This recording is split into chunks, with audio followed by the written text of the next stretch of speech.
wind chill.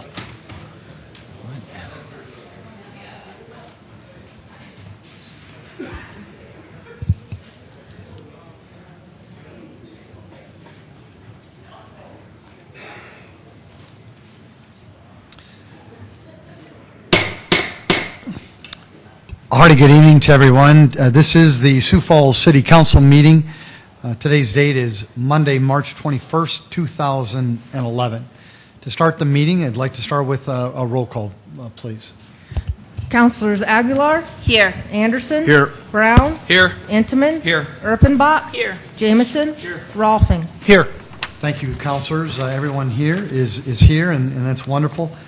We'd like to start tonight's meeting with an invocation. We are blessed to have Pastor Timothy Fountain of the Church of Good Shepherd to lead us in our invocation. Thank you. And then, if you wouldn't mind, after the pastor is done with the invocation, if you would remain standing for our Pledge of Allegiance. Pastor?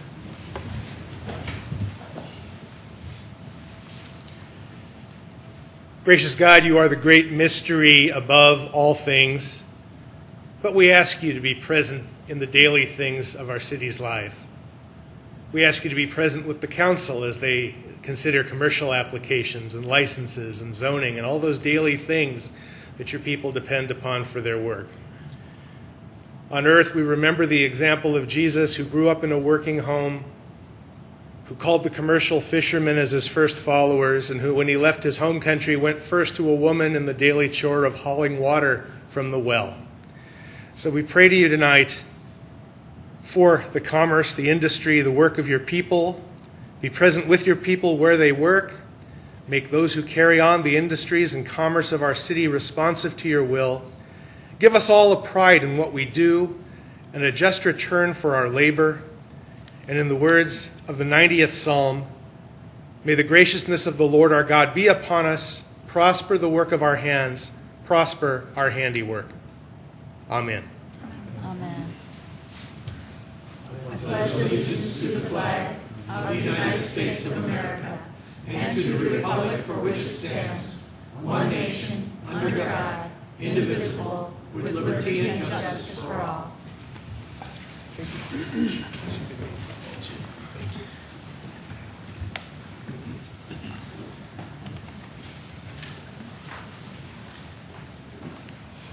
Thank you very much. If we could move with tonight's consent agenda items, and if I could have a motion to approve tonight's consent agenda.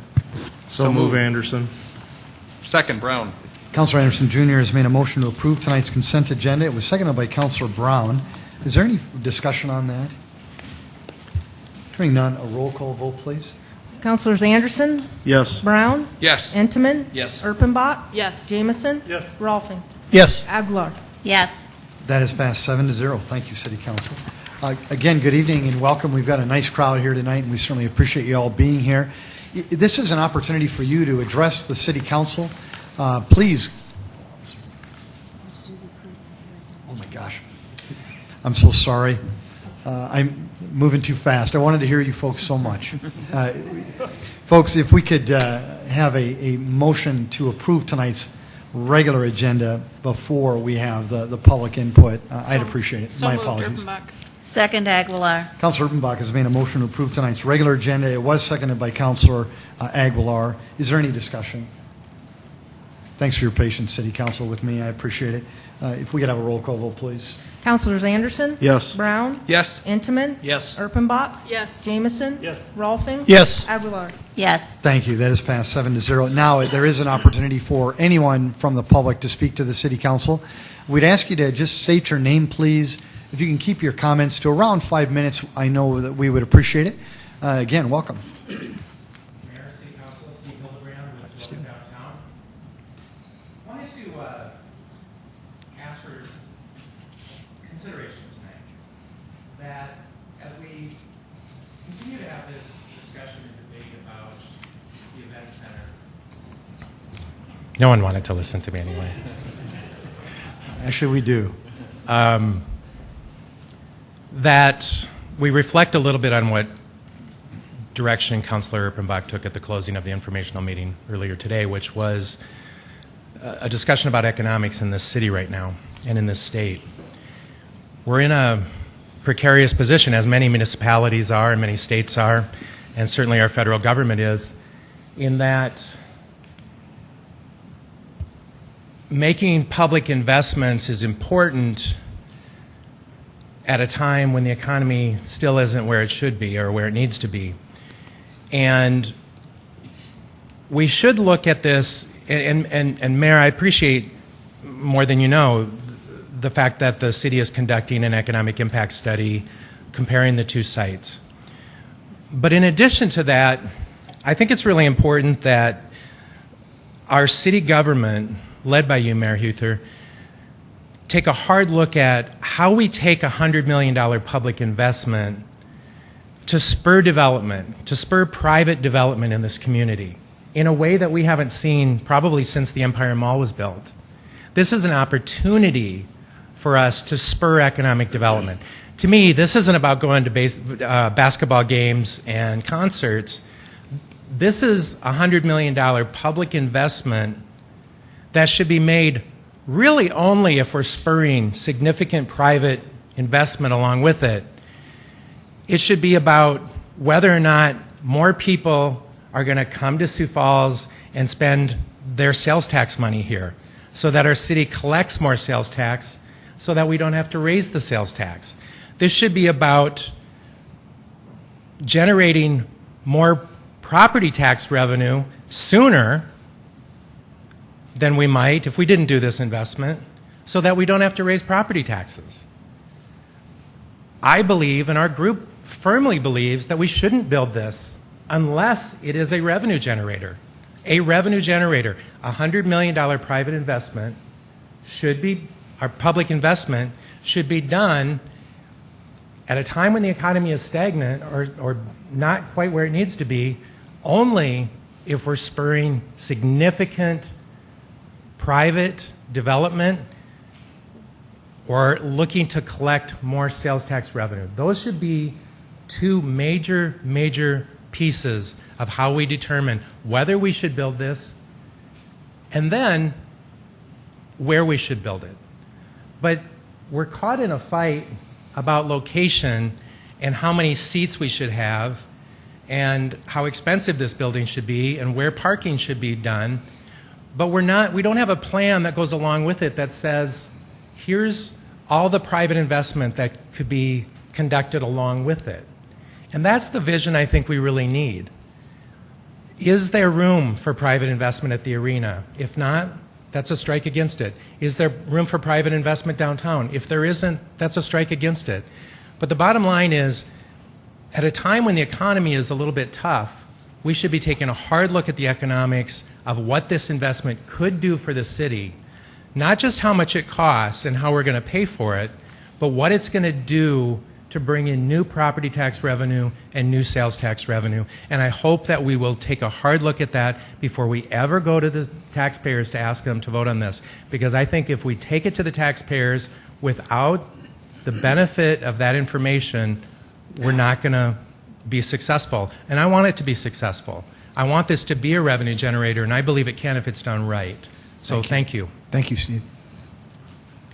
Folks, anybody else like to speak to the City Council? Welcome. I need it.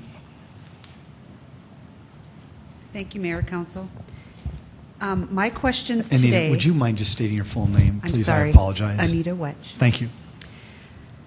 Thank you for the information meeting today and having all the team members here. That was very helpful. My questions today I want to start with really are relative to some of the parking data that was put out.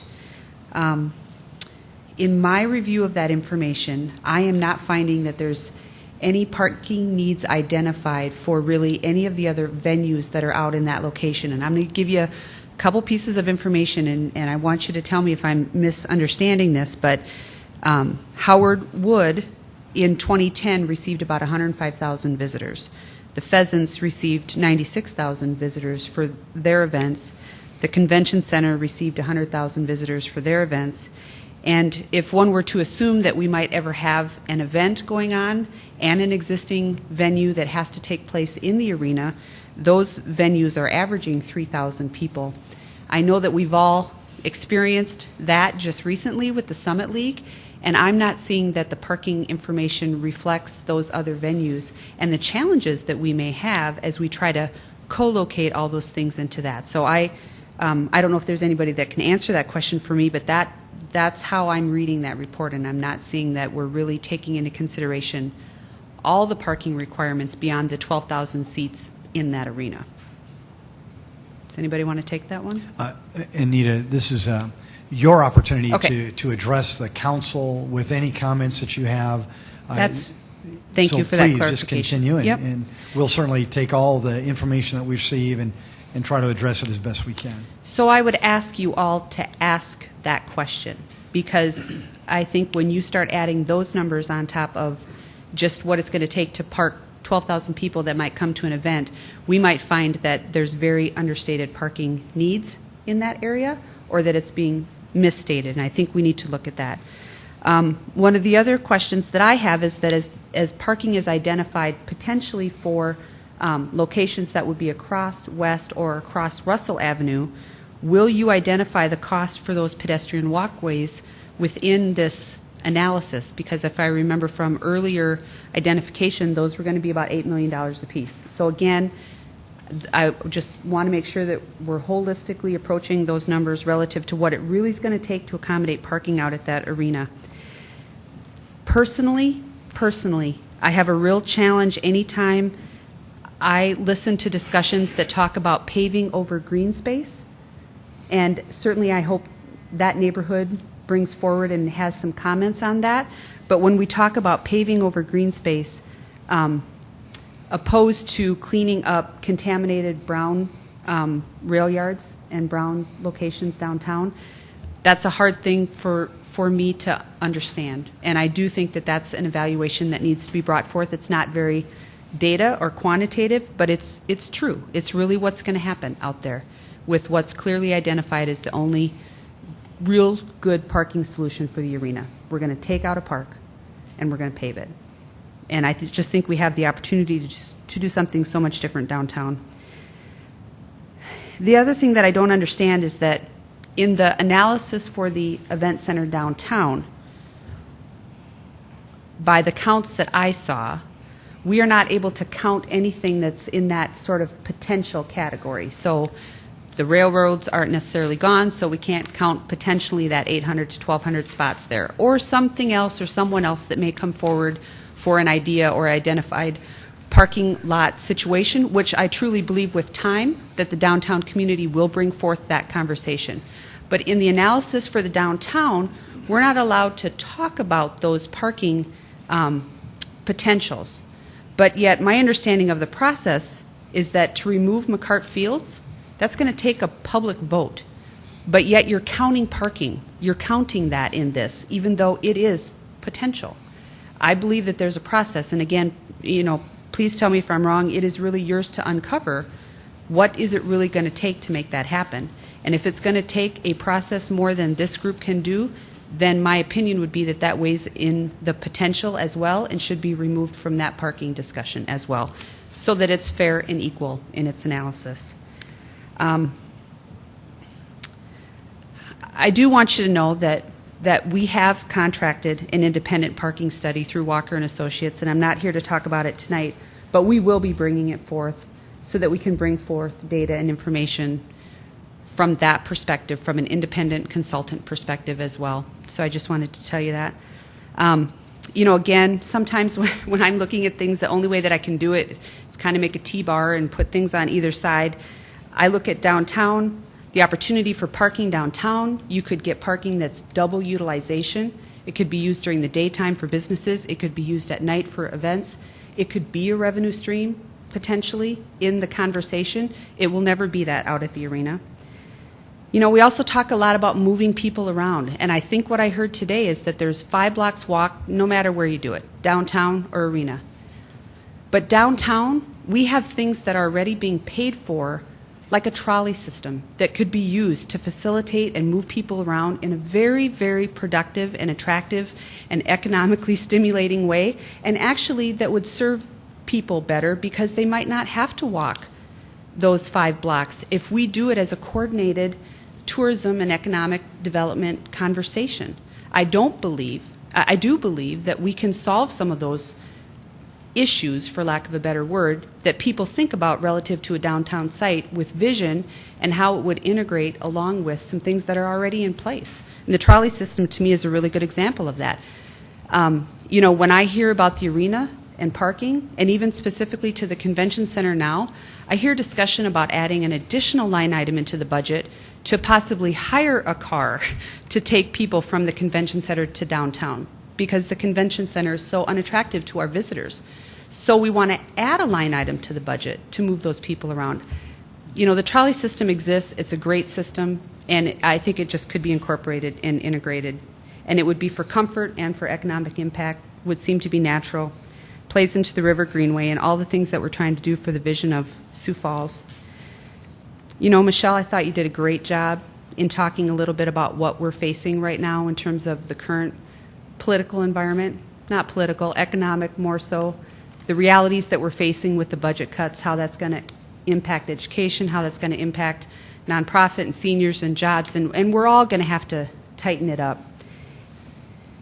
I know that when we originally started talking about this conversation, we may not have known all of that, and so we look at the puzzle with all of these pieces and they're all the same size.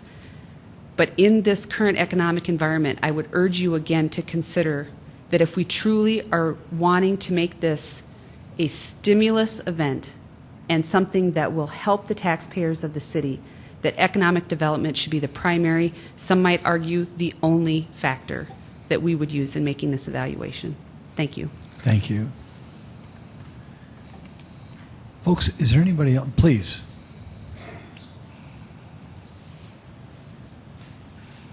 Welcome. Dave Syverson. I'm on the Northeast District. Been up here a couple of times. I don't know. One of the last times I was up here a couple months ago, I rattled off a couple of cities to take a look at, and you might remember Lincoln was one of them. And I'm pretty familiar with Lincoln. I went to college there. It's a great town. It's a great city. And, I saw the paper this weekend, too. You saw the timeline, and I was kind of hoping you paid some attention to the other articles in there as well, because one of them talked about it, number one, how they got it done, and another article talked about how they kind of came to the conclusion of the best site. And I think there were some valuable lessons in both of those articles, and I would invite you guys to look at that again. And I also remember earlier this week on KSFY when we had the two interviews, one pro downtown, and I think it was Mr. Cooper that did the arena site. I think he did a real nice job. It was nice and fair. And one thing that struck me was at the end of it, he brought up the economic impact of the arena, and I think he tagged it at $19 million, which, it's nothing to sneeze at. But down in Lincoln in that same article, they're talking about an event center with a $270 million economic impact. And I know right off the bat you can say, sure, they got a big university down there. Okay. Well, let's cut it in half. We're still talking $130 million. Big numbers. I think part of the point with that is that they've taken their tracks and they've taken their event center, they've put them together, and they've realized that you're going to kill two birds with one stone. You're going to get more value out of attacking them together, that they're intertwined. And I think that's where the economics really start to separate when you compare the two cities. So I would take a look at those numbers. I'm excited to see the ACOM doing their work. I think they're going to come back with some really valid findings. And I'm just hoping that, as you said in your initial presentation, Mr. Mayor, you said, when we're specifically talking about site, we want to trust the experts. And I think we need to trust the experts on this particular call. I mean, I'm not an expert. You're not an expert. But we've hired experts, and we've hired some of the best in the business, including the contractor and the architect and the engineer that we've got working. So I'm hoping that we can trust them. Thanks, you guys. Mr. Syverson, thank you very much. Folks, anybody else like to speak to the City Council? Welcome.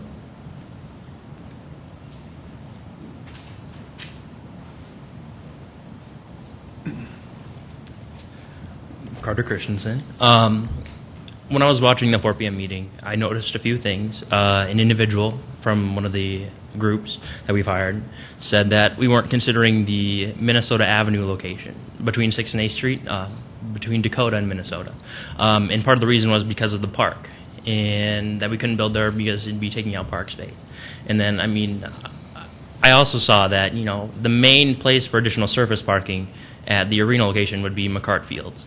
And so I'm just wondering, you know, is there a contradictory between that we're not choosing that location? I mean, I'm not, you know, pro or con that location or anything. I mean, it's just another downtown location, but I mean, to me it sounds contradictory when we're saying we're not going to build out a location for maybe a reason being there being a park there, but then we're also perhaps considering putting, you know, a surface parking lot over baseball fields, which are also considered parks.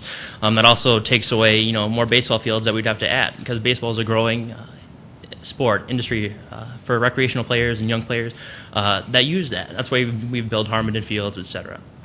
So we'd ultimately have to replace those baseball fields eventually, so that's more cost. I also know during the presentation they said that when people are going to an event, they want the event to be enjoyable. They want people to walk away from the event and say, that was so much fun, that was awesome, this environment we're in is such an amazing, you know, cool environment. Recently attending the state AA basketball tournament for my school and attending other events as well. I parked probably, I think, 2 or 3 blocks away. I measured it on Google Earth, not in real, but it's equivalent to just walking downtown as well, but except you're walking between different cars in a big surface parking lot. That's not the kind of experience that I want people from, you know, other parts of the state coming in for those tournaments or other parts of, you know, the country coming in for stuff like that. I don't want people to come to our city, you know, see a big industrial park and residential area and, you know, park in a big surface parking lot, walk in, walk out, and leave, you know, hop right back on the interstate. When I attend conventions and events in other cities like Chicago or Louisville or something, especially in Chicago, we took a bus there. We stayed at not even the convention center. We stayed at a hotel with, I think, even a bigger convention center than we have. We didn't use any more transportation after that. We walked that entire 3-day conference, walked up Michigan Avenue, walked up, you know, did all that fun stuff, and we didn't even get to experience, you know, half of what downtown Chicago has to offer. And I want that kind of experience, you know, to happen in Sioux Falls. We can't do that with continuing to build on at the convention center location. We want to make sure that conventions come here not because, you know, we have lots of flat floor space, but because we provide conventions and arena, sporting events, tournaments, etc., that we provide them with that environment. We provide them with a fun environment full of stores, restaurants, shops, landmarks, museums, etc. For those sporting events at the arenas or any other events in other places, we have to create an event center experience, and our event center experience to represent our city can't just be, you know, an arena, convention center, big box sitting out in a parking lot, just out kind of in a random part of the city. Also, one last thing. In the PowerPoint that I saw that you were presenting, it said that you want to build it right the first time, and you want to build it, you know, so we don't have mistakes in the future, so that in the future we don't have to, you know, fix things or realize that we did make a mistake by building the arena out where it is or building the convention center out where it is.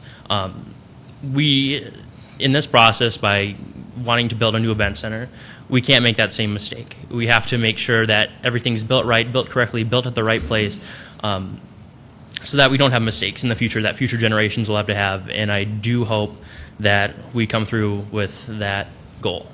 Thank you. Carter, thank you. Folks, anybody else? Welcome. Hi, my name's Andy Traub, and I wish I was as smart as Carter when I was a teenager. As you continue to get a lot of information from people that were paying a lot of money, I encourage you to remember, if you can, because there's a lot of information flying around. I want to encourage you to have a vision that goes beyond you and me, all the way to my children and my children's children. And I do think that there's been some heated thoughts and discussion that's gone on either publicly or privately about this. And I can just tell you, you know, Councilor Jameson and I had about an hour-long conversation on the phone last week, and then Mr. Coop and I had a conversation for about an hour on the phone. And I appreciate that, as big as our city is, that people are accessible. I hope you don't get flooded with emails, but Mayor Huther answers his emails. And I appreciate that very much. But I want you, and this is an encouragement, not a scolding, okay? Because I believe that the right people are in the right seats. I want you to remember that we elected you to have vision. That's the word that should be driving all of this. And we did not elect you to tell us what we want to hear, because if we did, then we're not going to go anywhere. We elected you because you take time out of your lives to study these things and to look further than we can see. I'm too busy raising kids to read through all these studies and to sit through these meetings. I want you to lead my kids into a better life, and I can only do that with voting, but you can do that in a much more powerful way. I don't envy you, and I sincerely pray for you guys that you have vision and that you have the guts to make hard decisions and to, frankly, be unpopular. Being unpopular, by the way, does not get you reelected, but if that's our only goal, then we're in trouble. But if it's to do the right thing for the city, then I think that the vision means that we have to be willing to create an engine. We have to be willing to not just write a check, but to create something that is an income generator for us. I think it takes a lot of vision. Personally, I work downtown. I think it takes a lot of vision to have anything built downtown. Like a new parking spot takes a lot of vision downtown. Forget an event center.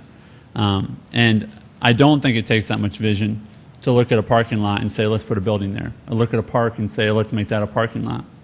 Is that a solution? Absolutely. Absolutely, it's a solution. Does it require vision? I don't think so. I just really don't. It's not that hard to see it. And that's why the Build It Downtown, we have a difficult fight because it's just hard to see.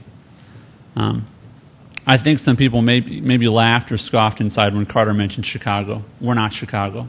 We're not Minneapolis. But somebody a long time ago had some vision, and those cities are great cities. And Mayor Munson, who served our city very well for a lot of years, had a lot of vision. And Mayor Huther, I think you have a vision for our city. I think we all have a vision. I'm just asking you to maybe make an unpopular decision. And if it costs you your political career, then you went down in glory. Because I would love it if you had to make an unpopular decision and maybe you lost and maybe you win. But I want you all to remember this is about vision, not what is now, but what is going to be your legacy. And I encourage I appreciate your service, and I appreciate your openness to the conversation and allowing us to come and speak. Thank you, Andy. Folks, anybody else who'd like to speak to the City Council about any topic? It doesn't have to be the event center. Mr. Stenga, welcome. Wow. Name's Tim Stanga. Reason why I wasn't here last week, I went to the Storm game. They won. But it's just a point. I guess, Kenny, when I voted for you to be prudent with my money. That's why I voted for you, and I think a lot of people voted for anybody else to be in there to be prudent with their money. To be able to understand that there are going to be hard times coming. I wish I could stand here with my ball here and I could rub over the top of us to tell us that if coming with an entertainment center that we're going to create this many jobs, or we're going to create so much income. We can all have a dream. You guys have a lot on your shoulders right now, not only on coming up with a budget, but being able to put an entertainment center or event center in with that budget. One thing that I want to express is our roads need a lot of help. Every road you go down, it's just like you're riding a horse. When the horse is coming up and you're coming down, that's what all of our roads feel like. And I would like to be able to see the city council put a lot of money towards these roads. A lot of people are telling me that when they're filling potholes right now, they go in with a shovel, they put a shovel full, and then they walk away from it. A lot of people are tired of washing tar off their cars. I would like to see somebody tamping that tar down into the hole. So one, the vehicles, it isn't sticking on their tires and it ain't throwing it up on their cars. Maybe tamp it down a little bit so it isn't the cars doing the job versus tomorrow that pothole being empty again. My questions are going to be tomorrow. Is when I can go over, ask these people the questions, the big questions. Whether it's going to be downtown or wherever it's going to be, if it even happens. There's a lot of questions out there that need to be answered. I know we sat down, we talked about them, and I just want some questions answered. And I'm willing to ask them questions tomorrow to find out where we're coming at. But you guys have a job, and it's going to be a tough job. And I don't know if I could sit where I'm at with where you guys are at right now. So I commend what you're doing, and you got to think about what's best. So, all righty? Tim, thank you. I'm sure the City Council appreciates it too. It's kind of a good segue. There is a meeting tomorrow, 5 p.m. to 7 p.m. at the Morningside Community Center. And all of these professionals will be there tomorrow. And, you know, whether it's Steve, Anita, Dave, Carter, Andy, or Tim, just about all of the questions that you asked tonight, they can answer for you tomorrow. And then also, we're going to try to bring them back in a couple of weeks so that the counselors who are listening to you tonight, if they could take those questions as well. If you don't believe that you were able to get them answered directly, they will have that opportunity in 2 weeks to ask those questions again. So please take that opportunity tomorrow. They'd love to hear from you. Carter, I know you're a passionate man. Andy, I know you're a passionate man. Stephen, Anita, just have a good dialogue with those people, and let's see where that goes. Folks, anybody else who'd like to speak to the City Council, please come forward.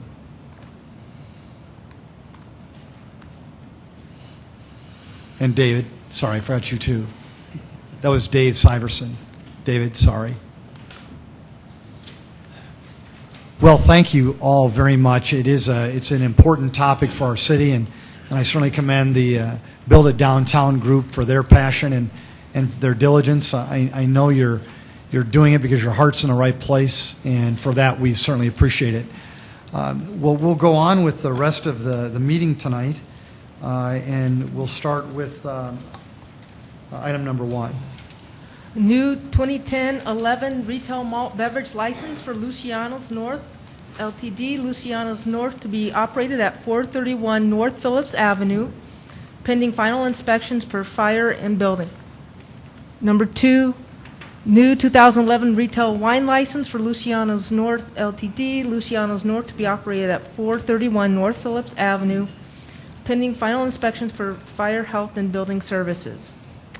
Item 3, new 2010-11 retail malt beverage license for LFK Holdings, Inc., Schmoes Bar, to be operated at 921 East 8th Street, effective April 15th, 2011.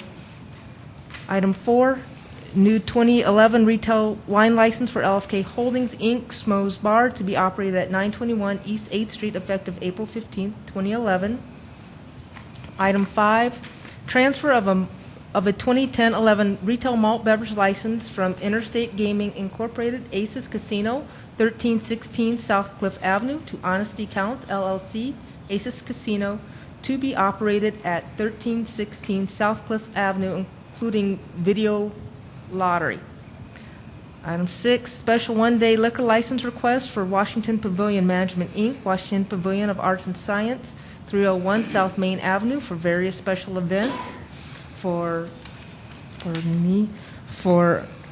on April 14th, June 4th, July 23rd and 30th, August 6th, 13th, and 2011.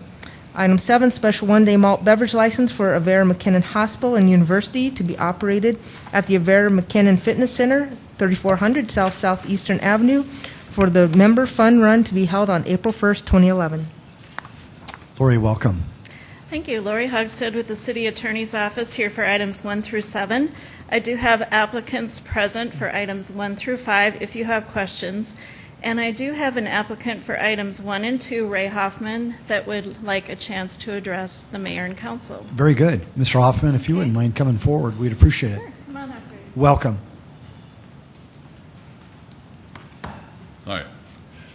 It's kind of fun to be here, and I wanted to meet you. Give you a little background. You're going to wind up getting the best Italian restaurant that you've ever can experience anywhere. Some of your folks are coming to Sioux City right now to eat what I offer. I'm born and raised in Germany. You think I should have a German restaurant, but I figured how many sausages can I sell, so we went Italian instead. I've been looking over 6 months at your city, okay, checking things out, wanted to venture out, do something a little different and share. And a lot of times people from Sioux Falls told me, you got to come to Sioux Falls, you have to come to Sioux Falls. Finally found this old place right up my alley on 431, the old brewery, Phillip Street. Anytime you venture out, you try something like that, you just hesitate. Even when you find the perfect place, what is the city like? What are the people like? What are you really doing? You're supposed to be retired. I'm a retired stockbroker, by the way. And then made the decision to go ahead and start it. My first venture out to the city and meet your public officers was Lori. I tell you what, this city is unbelievable. She took me by the hand. She took me from one place to another. First of all, helped me fill out the forms. She must have detected an action, maybe figured I wasn't quite as smart, so she helped me right through the process of it. No place. I went to get my the permit, the retail sales permit. Greeted, with smiles. You don't get this most places. Within these cities or states, it's just like you did. It's like you did something wrong. My wife and I, and everybody that I'm talking to in my restaurant, and my place is full every weekend, okay? And I tell them what you guys are like. Don't you fear anything. All you folks that are talking to them, don't you fear about this town. Whatever you're going to build, wherever you're going to build it, you're going to be very, very successful, okay? I can see it now. 16 years ago, I went in Sioux City in a district, in an area that was the worst part of Sioux City, Iowa. And I decided Sioux City is ready for a historic area. Started that. It took quite a long time to really get it going. In the meantime, we had a convention center build, we had Tyson Center build, we had all this time, I'm just sitting back, 4 blocks away from all of those things happened. But I was there 16 years ago, Then 2.5 years ago, I retired as a stockbroker. I took $400,000, put it into my restaurant, Luciano's, down on historic 4th Street now, hoping that I'd double my business. First year, a quadruple. Last year, I was up 35%. I can't wait till the economy gets better. I don't know what I'm going to do. Hopefully, I'm going to do it right here in Sioux Falls. I'm excited to be here. I'm going to have a ball. I'll be here a couple times every once in a while. Most of the time, I'm going to see you in my restaurant, I think. And I heard, Mr. Mayor, that you have German background? Yes. Sprechen Sie Deutsch? Ja, ich spreche Deutsch. Oh, da müssen wir mal sprechen. Bad enough. I come by sometimes. Mr. Hoffman, I'd like to welcome you to Sioux Falls and thank you for the positive comments about our city as well as the city employees here. And we certainly wish you all the very best. And for the record, I wish those folks would have stayed so that you could have heard your positive message. But I'm sure that with your energy, you'll spread it throughout the city in the years to come. It's fun. You have a great time. Thank you, Thanks Mr. for having Hoffman. me. Thank you. Lori. Folks, is there anyone else who'd like to speak to items 1 through 7? Any questions for Lori or for Mr. Hoffman, city councilors? Hearing none, if I could have a motion to approve, please. So moved, Rolfing. Second, Intamin. Councilor Rolfing has made a motion to approve items 1 through 7. It was seconded by Councilor Intamin. If there's no further discussion, if I could have a roll call vote, please. Councilors Anderson? Yes. Brown? Yes. Intamin? Yes. Erpenbach? Yes. Jameson? Yes. Rolfing? Yes. Aguilar? Yes. Thank you. That is passed 7-0. Item number 8. First reading an ordinance of the City of Sioux Falls, South Dakota, rezoning property at 700 North Main Avenue from the C-2 General Commercial District to the C-3 Central Business District, petition number 2011-01-12, and amending the official zoning map of the City of Sioux Falls. The Planning Commission recommends approval. Good evening, Council and Mayor. Mike Cooper, Planning and Building Services. We have a number of items tonight that were considered by the Planning Commission at their last regular monthly meeting.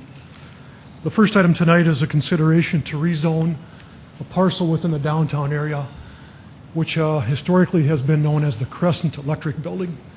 And this is located on the east side of North Main Avenue, 700 North Main Avenue.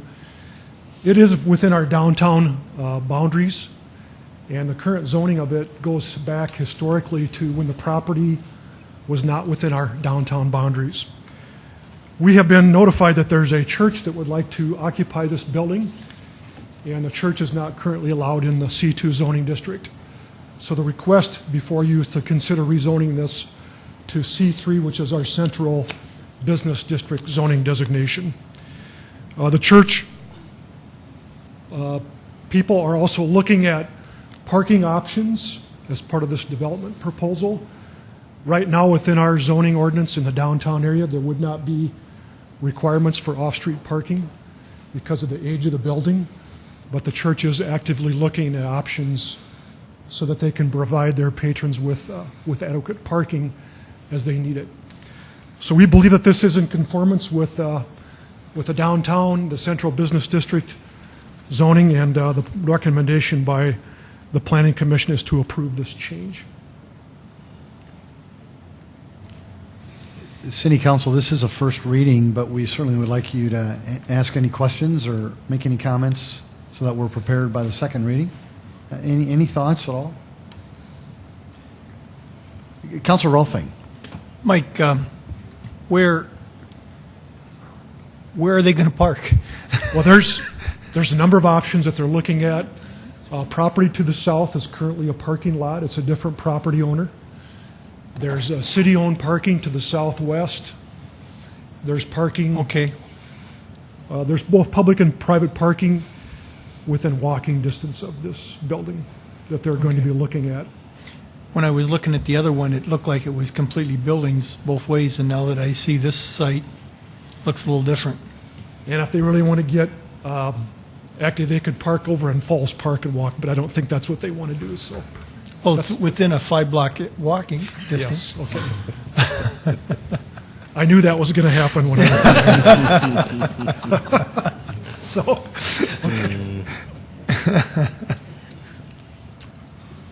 Any other questions, councilors? Well, very good. Could we have a motion to, or no, you want to do all these? Folks, we're going to do all these at the same time and before we have set the hearing date. So thank you for coaching me through this, Denise. Item number 9, please. First reading an ordinance of the City of Sioux Falls, South Dakota, a major amendment, petition number 2011-01-11 to Chapter 15.45.070, Planned Development Districts at 3400 West 69th Street, amending the 69th and Louise Planned Development District sub-area regulations. The Planning Commission recommends approval. This is a petition being submitted by Lee Howell with Howell Hospitality Incorporated. And this particular land area is just under 3 acres in size. It's located west of Louise Avenue and north of 69th Street. When this planned development zoning was originally approved by the City Council, a hotel motel was not a use that was included at the time. And so now the developers are looking at adding this as a permitted land use because they believe that there is a market for this particular use. It would be in proximity to a number of medical facilities in the southwest area of Sioux Falls. The preliminary indications are that this would be proposed for a Holiday Inn Express with approximately 88 room capacity. So what you're being asked to consider is changing the land uses to include hotel motel within this particular zoning district.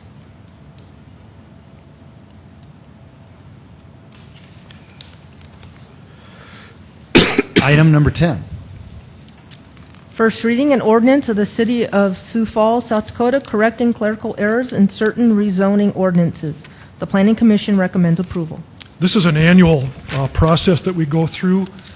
We do a number of zoning items each year that go before City Council. And one of the last steps in the process is when they get taken over to the county for final consideration. There's a last-minute check on the legal descriptions, and So the county, in some cases, determined that their records are more up-to-date than what we have for our property database. We have 2 items that are being asked to go back to you for correction of legal descriptions. One is in the Whittier neighborhood and one is in the South Minnesota vicinity.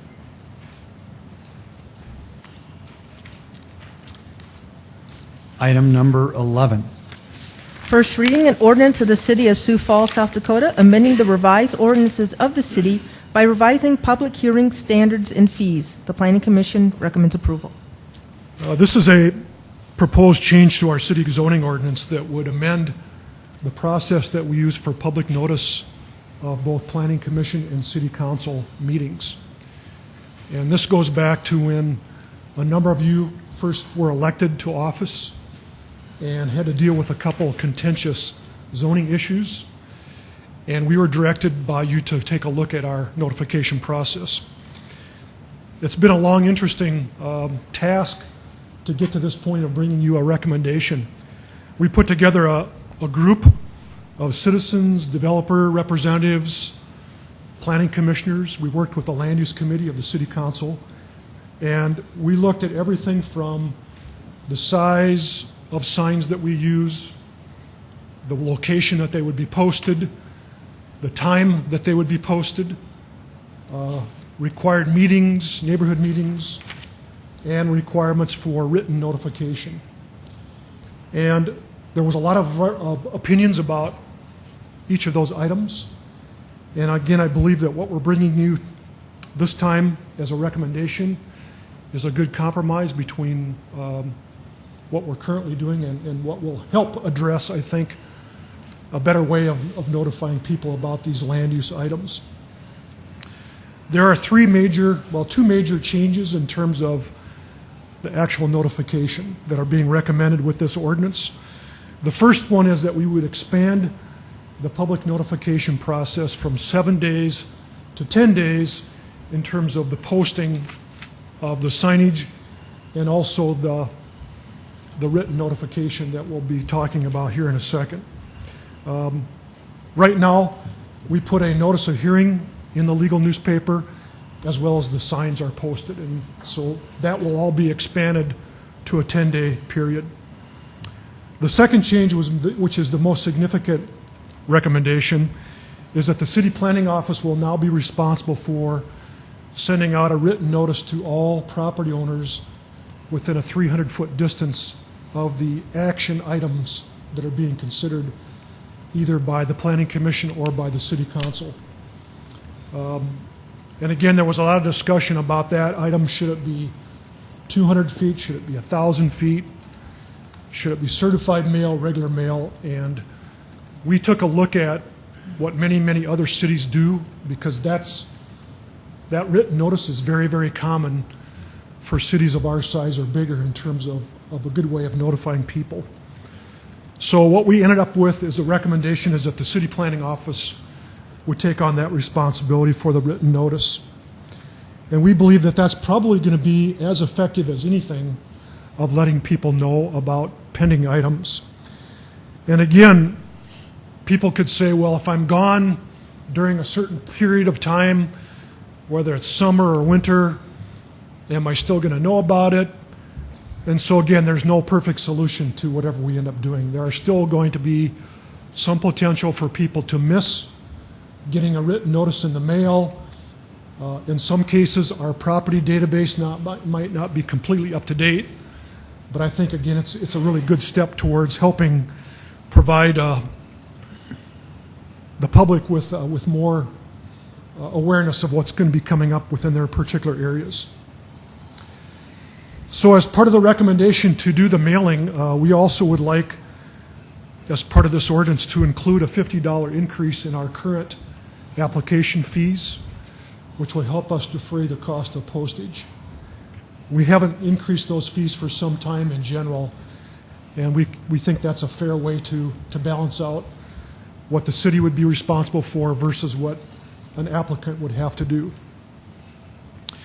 And then the last item, which is not actually part of the ordinance, but it's something that we talked about at the Thursday morning briefing, is that we're also going to be working with the IT folks on an experiment to include what are called QR codes that would be attached to these notice signs that people with smartphones could click on if they get close enough, and that would take them to more information about a particular item.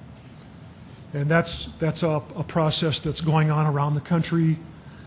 We're looking eventually at how large these codes could be, and we know that the technology of the smartphones is going to continue to improve as well.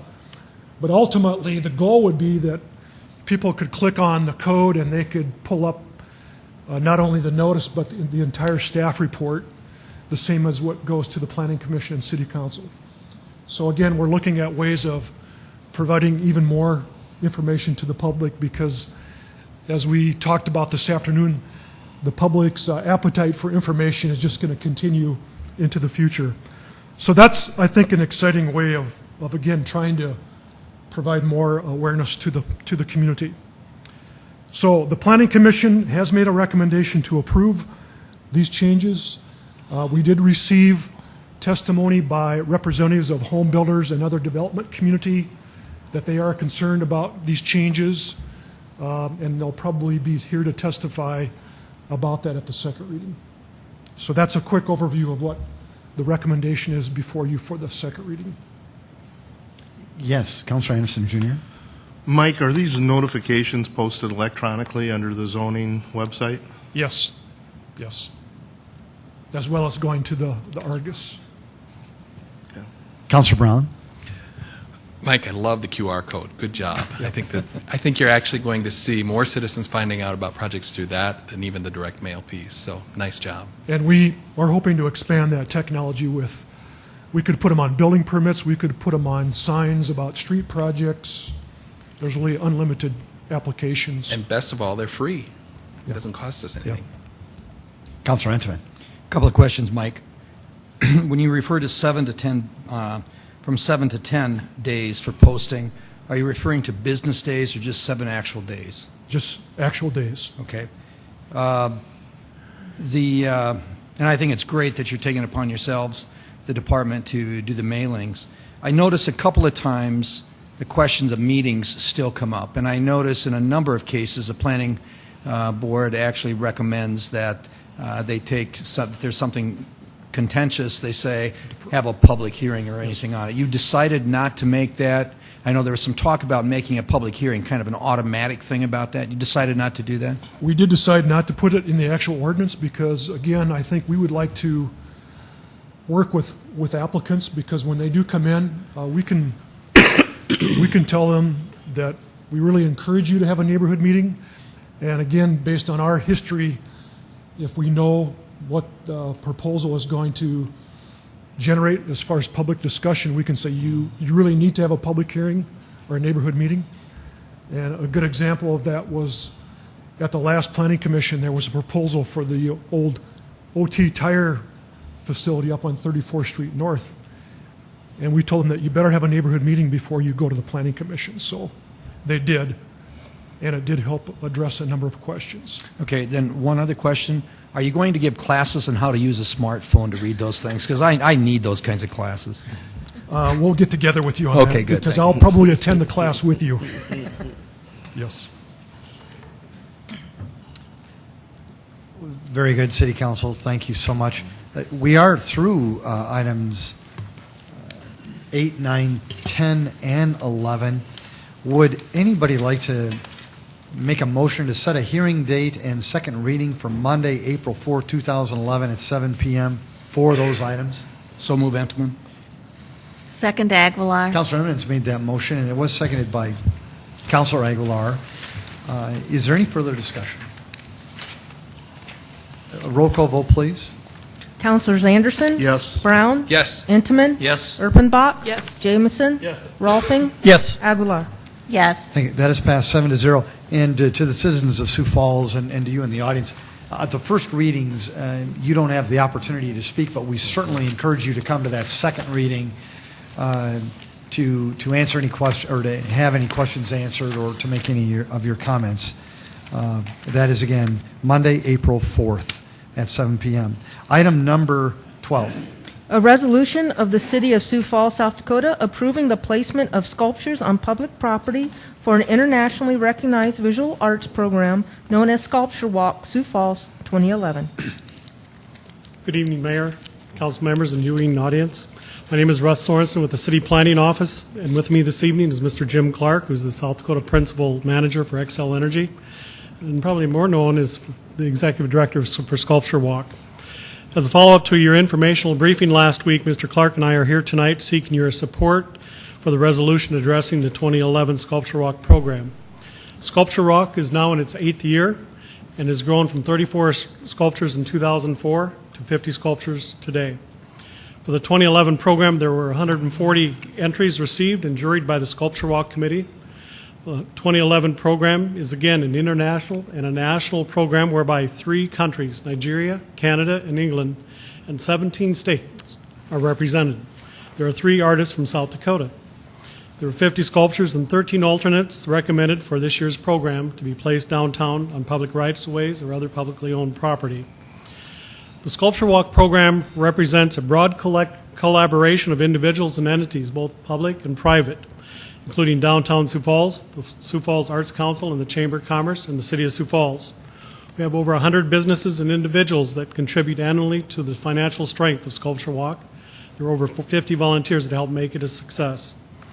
City staff representing the ADA Advisory Review Board, Public Works, Engineering, Planning, and Risk Management, along with the Visual Arts Commission, have all reviewed and favorably recommended the 2011 Sculpture Walk program presented to you this evening. The program is significant in that it helps create a first impression of our downtown area by bringing visitors, a large number of sculptures to the business district for outdoor display. It simply enhances the beauty and the culture of our downtown area for all citizens and visitors to enjoy. The public votes for their favorite sculpture, deemed the People's Choice Award, and the sculpture is purchased by the city for up to $15,000. April 9th are the takedown days, and April 14th will be the installation of the new sculptures, pending your action tonight. Your favorable support and action is requested on this program, and this concludes our presentation unless you have questions. Jim, do you have anything further to add? Okay. Russ, thank you. City Council. Or I apologize. First, is there anyone in the audience who would like to speak to this item? Very good. City Council. Councilor Jameson. Motion to approve. Second, Erpenbach. It's been a motion to approve by Councilor Jameson. It was seconded by Councilor Erpenbach. Is there any further discussion? A roll call vote, please. Councilors Anderson? Yes. Brown? Yes. Intamin? Yes. Erpenbach? Yes. Jameson? Yes. Rolfing? Yes. Aguilar? Yes. That is passed 7-0. Thank you. Item number 13. A resolution of the City of Sioux Falls, South Dakota, approving the placement of sculptures on city property at the Orpheum Theater Center. Thank you. Again, Russ Sorensen with the City Planning Office. With me this evening is Terry Torkelson and Wyatt Yeager with SMG, representing the Orpheum Theater Management Company. On behalf of the Orpheum Theater Board tonight, the Board seeks your support for the resolution addressing their 2011 Orpheum Theater Courtyard Sculpture Placement Program. This program is in its 2nd year. The sculptures for this program include 4 sculptures and 1 alternate, and they are from previous Sculpture Walk programs which have been previously juried by the Sculpture Walk Committee and reviewed by the Visual Arts Commission and previous City Council. These sculptures are leased for 1 year by SMG, the Orpheum Theater Management Company, and are not intended to be gifts to the city. This program does not include public funds. The sculptures are placed on courtside pedestals within the courtyard area of the Orpheum Theater. And for the 2011 program, there were 15 sculptures that were originally reviewed by the board, and the Orpheum Theater Board's decision was to recommend the following 4 sculptures and 1 alternate. Tuckered Out Angel by South Dakota artist Sherry Treby is a bronze sculpture depicting an angel and a child.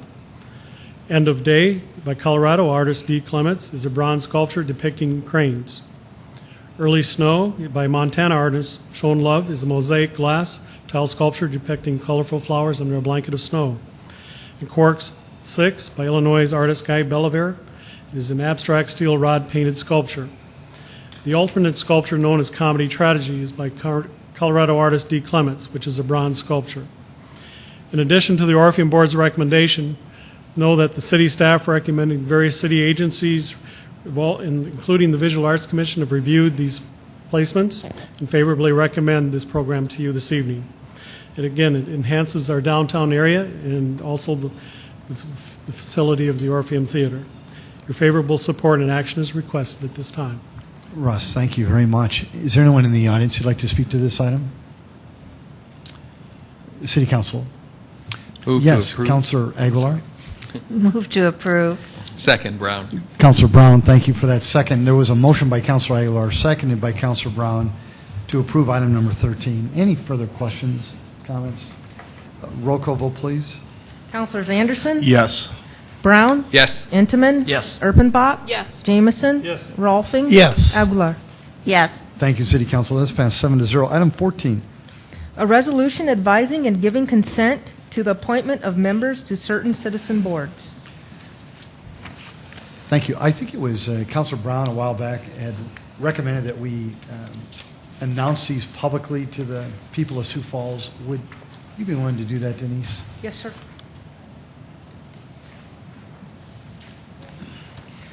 My apologies for mispronouncing anything.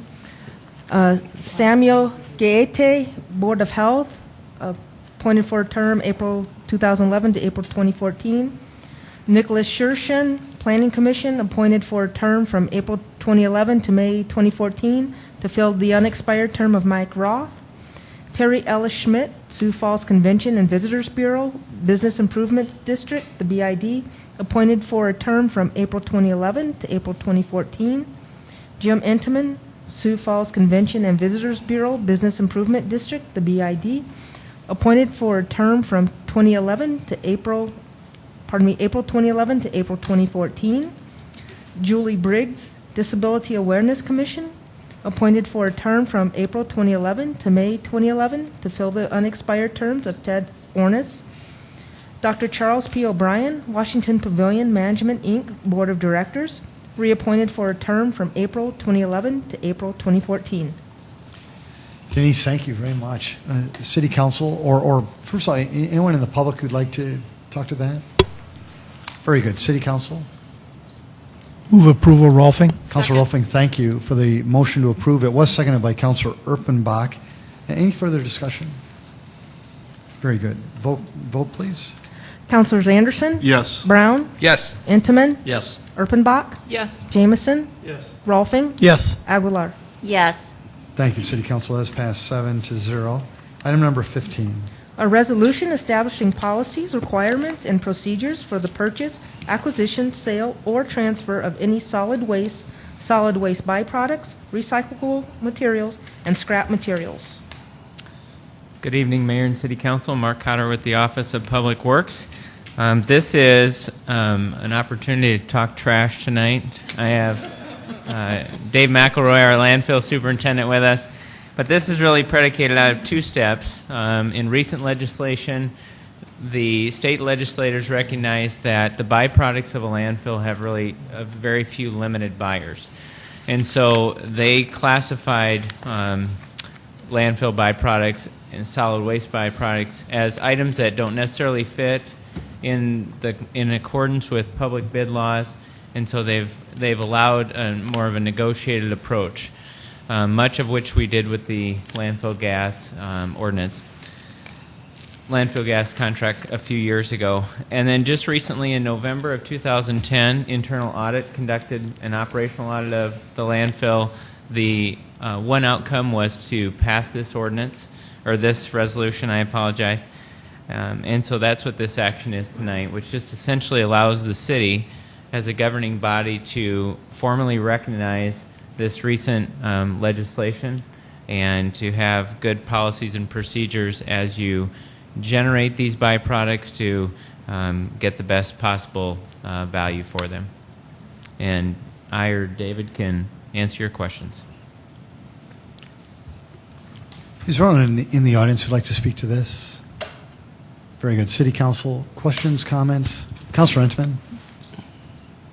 Recently we'd received a letter concerning some waste products out at the landfill. This addresses that, dealing with wood waste or chips, does it? It would on the wood, but primarily, and that's a separate contract that we are just finishing the business terms Okay.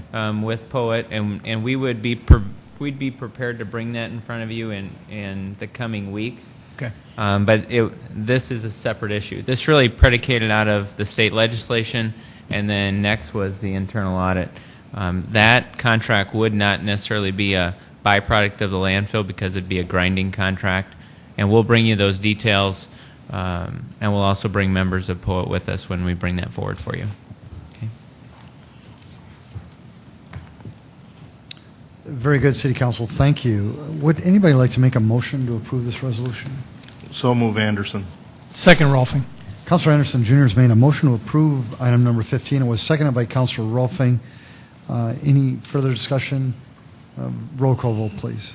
Councilors Anderson, Yes. Brown, Yes. Intamin, Yes. Erpenbach, Yes. Jameson, Yes. Rolfing, Yes. Aguilar. Yes. Thank you, City Council. Let us pass 7-0. City Councilors, any further comments? Very good. If I can have a motion to adjourn tonight's Mayor? meeting? Oh, I'm so I just- sorry. Councilor I just Anderson have Jr. a question. Please. On the issue that Councilman Edelman brought up, could we get a reply from either yourself or Mark Cotter on that, please? I think I had sent an email looking for an answer on that also. You bet. I think, I don't want to speak to it, but before any action is going to take place on that, Mark, you're actually going to speak directly to the council as well as to the public about that topic. Is that correct? It is, and I apologize for the delay. Just with the flood preparations in the last 10 days, a few of those responses have been secondary, but we finished our summary today, and I would get it to you at no later than Wednesday so you can see it from top to bottom. I wasn't going to say anything, but since there was other interest, I wanted to make sure that we did get an answer on that. No, that's very fair. And I also have interest in that too, Councilor Anderson Jr. I do, but I did want to give Mike and his team, or Mark and his team, an opportunity to review that so that they can give you good answers at that time. Very good. City Council, any other further questions or comments? Well, thank you for your diligence tonight.